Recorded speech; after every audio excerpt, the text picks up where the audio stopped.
The basis of all true cosmic horror is violation of the order of nature, and the profoundest violations are always the least concrete and describable.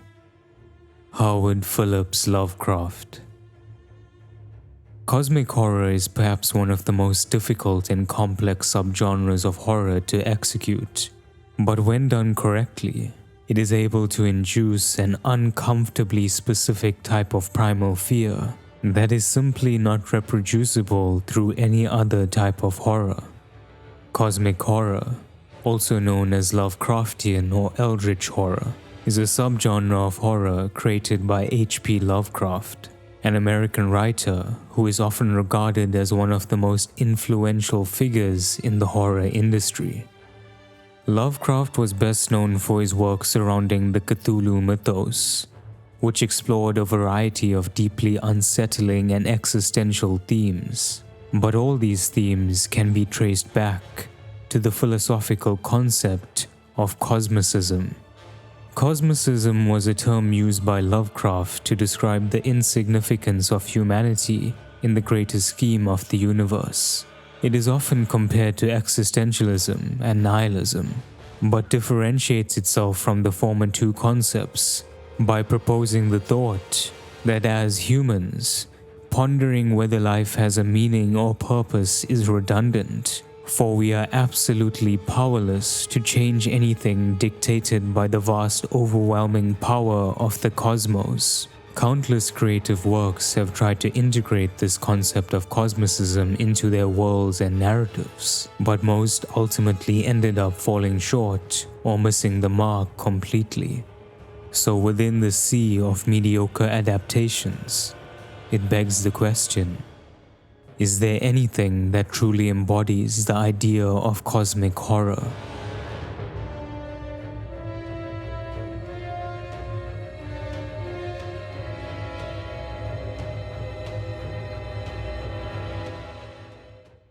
In March of 2015, From Software released what many believe to be their greatest masterpiece, Bloodborne. Despite the game being almost comically shunned by Sony, Bloodborne has maintained a large active community of fans that still play the game to this day, and this is for very good reason. Bloodborne is unquestionably, unequivocally superb. And I could, like many others, praise the game for hours on end. But for today's topic, I want to discuss why I believe Bloodborne to be the greatest depiction of cosmic horror that I have ever encountered. According to Lovecraft, true cosmic horror is that which shatters humanity's perception about the structured nature of the world, and the most effective way to deliver this type of horror is through ambiguity. To me, this is a perfect description of Bloodborne. Bloodborne is initially presented as a typical gothic horror, with the classic decrepit and decaying atmosphere, Victorian setting, and mysterious supernatural elements. But as the game's plot begins to unravel, we get this terrifying transition from gothic horror to cosmic. Impossibly bizarre architecture and landscapes, eldritch monstrosities that defy comprehension, forbidden knowledge that drives man's feeble mind to madness, and a dark truth that evokes existential dread. Bloodborne's narrative is rich with Lovecraftian themes and references, but all of this is never force-fed to you. Every bit of lore and information that is presented is packaged in a way that is purposely vague and thought-provoking. Bloodborne, and all From Software games for that matter, make use of indirect storytelling, leaving much of the story's interpretation up to the player. The oldest and strongest emotion of mankind is fear, and the oldest and strongest kind of fear is fear of the unknown. Lovecraft believed that the most potent kind of fear was fear of the unknown, and this was often reflected through his writing. The cosmic phenomenon in his stories were rarely described in full detail, as any attempt to do so would inevitably fail or diminish their impact. In a similar vein, many of Bloodborne's mysteries are intentionally left unexplained. The player is left to speculate, theorize, and fill in the gaps themselves. Located in a remote mountainous region, far away from the rest of civilization, lies the ancient city of Yharnam, dark and abhorrent. Stories surrounding the mysterious city are both vague and abstract. Yharnam was once renowned for its miraculous healing procedures, attracting many sick travelers to its gates. However, the once great city is now in ruins, ravaged by the scourge of the beast. Those afflicted by this horrifying plague transform into hideous beasts, losing almost all sense of their former selves. To stop the scourge from spreading, a group known as the Hunters was formed, their sole purpose being to lay the beast to rest. You play as an outsider who has come to Yharnam with the cryptic goal of seeking pale blood to transcend the hunt. Upon entering the city, you are forcibly marked as a hunter, but not just any hunter, a hunter with the power to return from death over and over again, forever bound to the hunter's dream until you accomplish your purpose. Just from this brief synopsis, your mind likely begins to wonder, what is the source of the beast scourge? What is pale blood? How and why have we been marked as special? And just what is this dreamlike landscape that we are seemingly trapped in? All of these questions are never directly answered by the game. It is up to you to examine the evidence available and draw your own conclusions. The unknowable nature of certain aspects of the narrative makes it feel limitless and uncontrollable, bound only by the player's imagination. To tackle the lore of Bloodborne is a monumental task that undoubtedly deserves its own dedicated video. For today's video, let us stick to topic and only cover aspects of the story that are relevant to cosmic horror. If you're enjoying the video so far, please consider subscribing to the channel. As a small content creator, it really does help me out a lot. With that shameless plug out the way, let's get back to the video. The most merciful thing in the world, I think, is the inability of the human mind to correlate all its contents. We live on a placid island of ignorance in the midst of black seas of the infinity, and it was not meant that we should voyage far. In many of Lovecraft's stories, it is mankind's insatiable curiosity that often leads to their doom, and Bloodborne is no different. The pursuit of forbidden knowledge is a double-edged sword that results in madness, transformation, and degeneration. Long before the events of Bloodborne, a group of Bergenworth scholars discovered a massive ancient labyrinth beneath the city of Yharnam. Here they would find what is referred to as the Old Blood, blood with potent healing properties, capable of curing all disease. The source of this blood originates from strange cosmic entities called the Great Ones. Very little is known about these strange creatures, but they are often revered as gods, with power far beyond our comprehension. Some of the scholars immediately saw the potential in the Old Blood. It could bring great prosperity to Yharnam, and perhaps even take humanity to greater heights. The other scholars were more fearful of the Old Blood. They did not want to tamper with things they did not fully understand, but at the same time were still taken aback by the discovery of the Great Ones. They believed that the key to humanity's ascension was through gaining more insight and knowledge about these ancient entities. This conflicting beliefs in ideology would eventually lead to the separation of the Bergenworth scholars, each group aiming to further mankind in their own way. The group who sought to use the Old Blood was led by Lawrence, and the group who sought to gain insight was led by Master Willem. Many of Lovecraft's characters are scholars, researchers, or explorers. who uncover knowledge that mere mortals are not meant to know. This discovery often leads to madness, destruction, or worse. The discovery of the Old Blood did in the short term bring prosperity to Yharnam. Lawrence would go on to found the Healing Church, an organization dedicated to the practice of blood ministration. Rumors of the city's miraculous blood healing quickly spread, attracting all kinds of sickly travelers. However, it would soon become clear that the Old Blood did not come without a price. The Old Blood is in essence the root cause of the beast plague that brought ruin to Yharnam, a result of meddling with things far beyond our understanding. The Healing Church is the sole distributor of blood to the residents of Yharnam, meaning they are free to spread whatever propaganda they desire in order to fulfill their own objectives. Once becoming aware of the source of the scourge, the Healing Church hid the true cause from their citizens and shifted the blame to the outsiders who have come to the city. This is why the player character, being an outsider, is treated with such hostility upon entering Yharnam.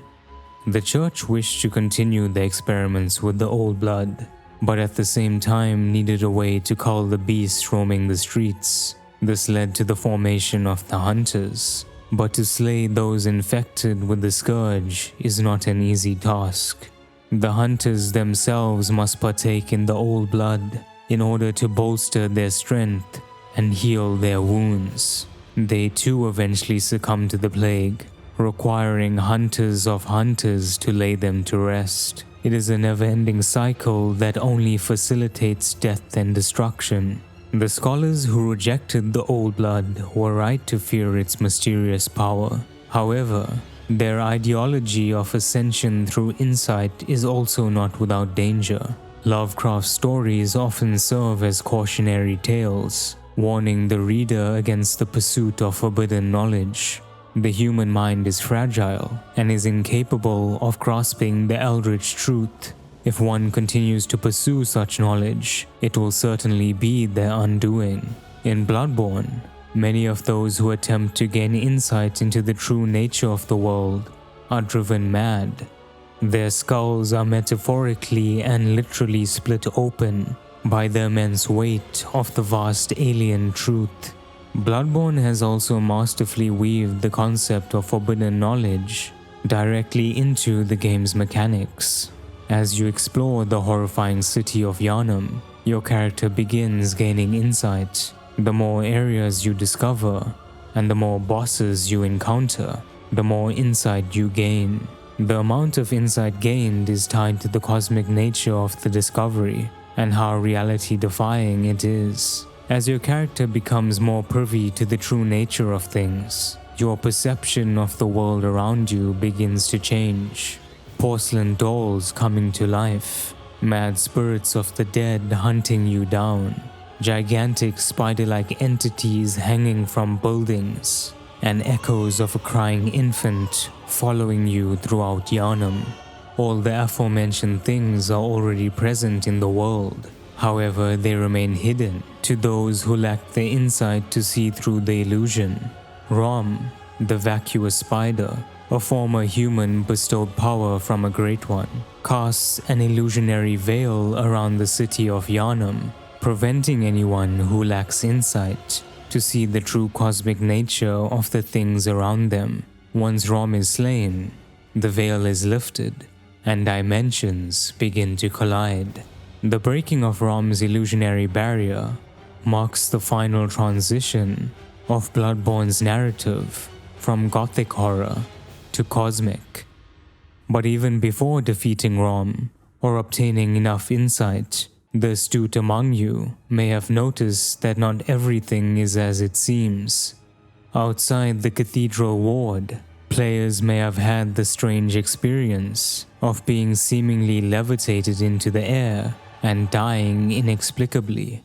This is actually the doing of the Great One Amygdala. Amygdala, like many of the other Great Ones, have long left our plane of existence. But this particular creature apparently has the ability to project copies of itself into our realm. while its true body lies elsewhere. Being grabbed by amygdala triggers a status effect called frenzy, which is directly tied to your character's insight. The more insight one obtains, the more prone they are to the development of frenzy. Frenzy can be thought of as your character's sanity. When confronted by certain incomprehensible celestial beings, your sanity declines and your frenzy meter begins to fill. If it fills up completely, you sustain severe damage that often results in death. To counteract their susceptibility to frenzy or insanity, the remaining members of the Bergenwood Scholars, led by Master Willem, develop sedatives made of thick human blood to calm their nerves. This would serve as their source of healing, as opposed to the Church's old blood. While the two groups differed in their philosophy, they both shared the same desire to make contact with the Great Ones they discovered beneath Yharnam, but this too proved to have catastrophic consequences. The Old Ones were, the Old Ones are, and the Old Ones shall be, not in the spaces we know, but between them. They walk serene and primal, undimensioned, and to us, unseen. The Great Old Ones in Lovecraft stories are described as ancient and primordial beings, cosmic entities with power that dwarfs human understanding. Their existence long predates mankind, and they reside in a different plane of existence entirely. The Old Ones' purpose and motivations are utterly incomprehensible to humans, but it should be noted that they are not malicious beings. They do not seek mankind's destruction. They are simply indifferent. Their power is so much greater than ours that they do not even bother to consider the repercussions of their plans on mankind. We are but ants in an infinitely large cosmos dominated by titanic forces. The nomenclature aside, the Great Ones in Bloodborne are very much similar to Lovecraft's Great Old Ones, ancient godlike beings that exist across multiple planes of existence. They bolster unimaginable power and reality-breaking abilities, and their motives are largely a mystery to us. We do, however, know one thing for certain about their desires. Every Great One loses its child and then yearns for a surrogate. For one reason or the other, the Great Ones are unable to produce viable offspring on their own, and thus desire a surrogate. The word surrogate has been the cause of great confusion amongst the Bloodborne community. Many have interpreted the word to refer to surrogate mothers, chosen to bear the children of Great Ones, as we have seen multiple instances of human women who have been impregnated by Great Ones. But I believe this interpretation to be incorrect, as the result of these surrogate pregnancies are still the same: early demise of the infant or stillbirth. Great Ones simply cannot bear viable offspring, whether it is with humans or amongst themselves. The word surrogate refers to substitute. Unable to produce children on their own, the Great Ones desire replacements.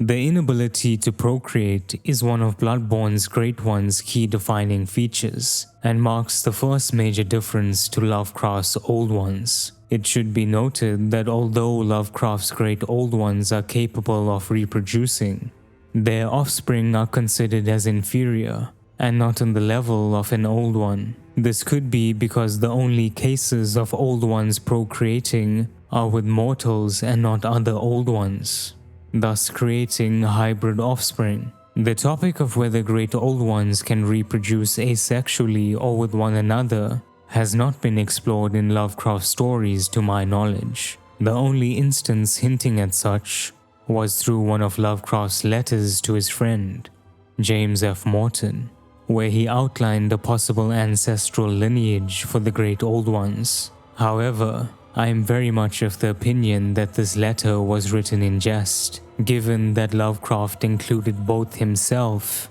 and his friend Clark Ashton Smith in the family tree.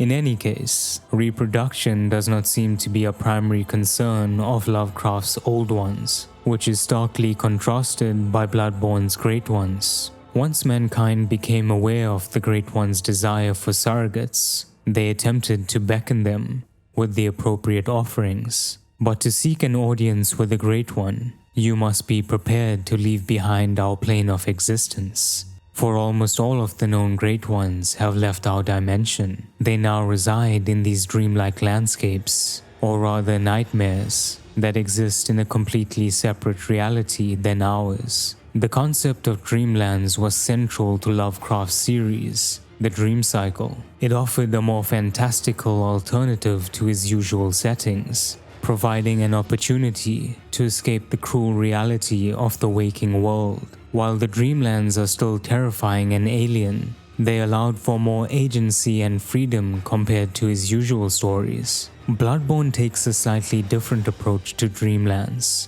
While some madmen may desire to exist in this alternate reality, most of the inhabitants of the dreams and nightmares are not there willingly, trapped as a punishment or bound through a contract. The Hunter's Nightmare was created as retribution for a sacrilegious action committed against the Great One cause. Sometime before the splitting of the Bergenwood scholars, Master Willem would order an expedition of old hunters and scholars to raid a fishing hamlet where it was rumored that the corpse of a Great One had washed ashore.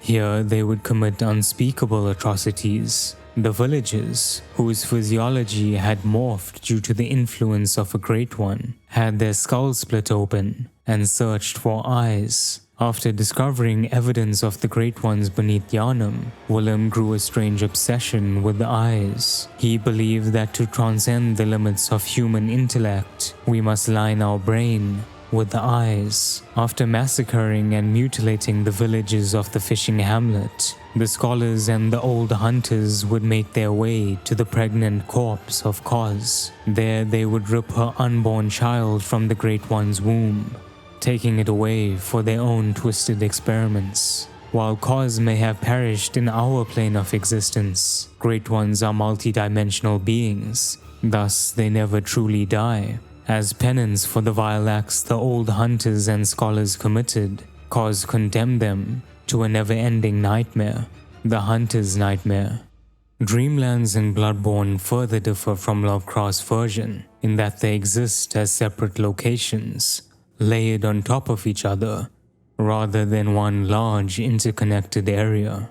It is even possible to see features of separate nightmares in the far distance of the landscapes. For example, at the edge of the nightmare frontier, we see large shipping masts in the distance, which are present within the fishing hamlet nightmare. The only dreamland that does not seem to be connected to the rest is the Hunter's Dream, perhaps because it is more of a dream than a nightmare, though the word dream is a deceptively kind description.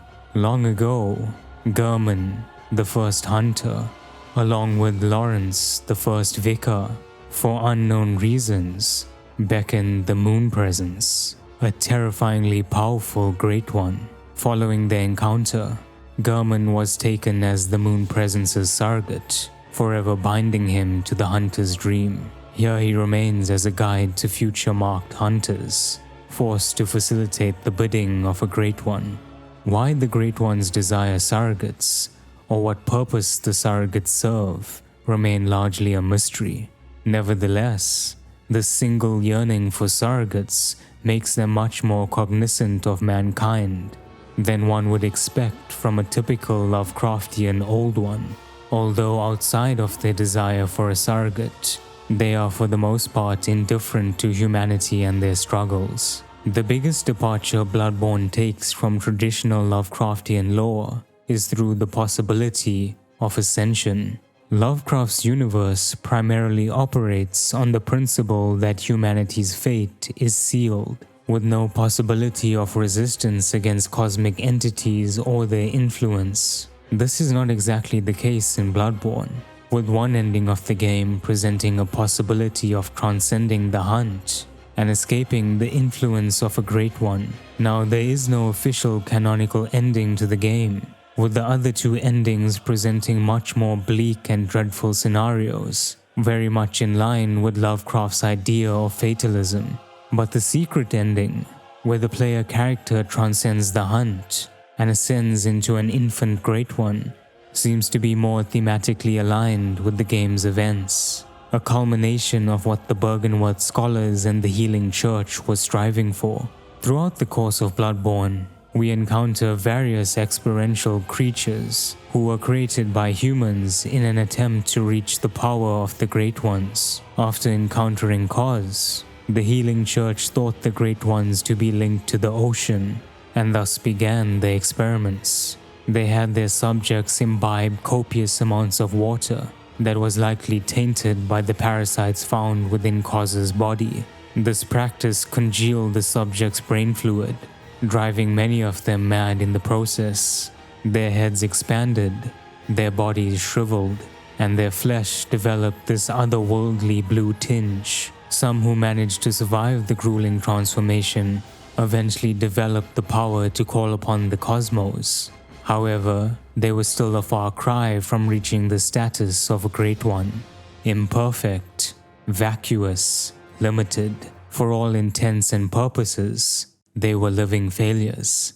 Dissatisfied with their creations thus far, the Church would continue with their mad experiments, even utilizing the orphans of Yharnam as their test subjects. Their research, as despicable as it may be, did one day end up producing results. The Church would create the closest thing possible to a Great One, a kin.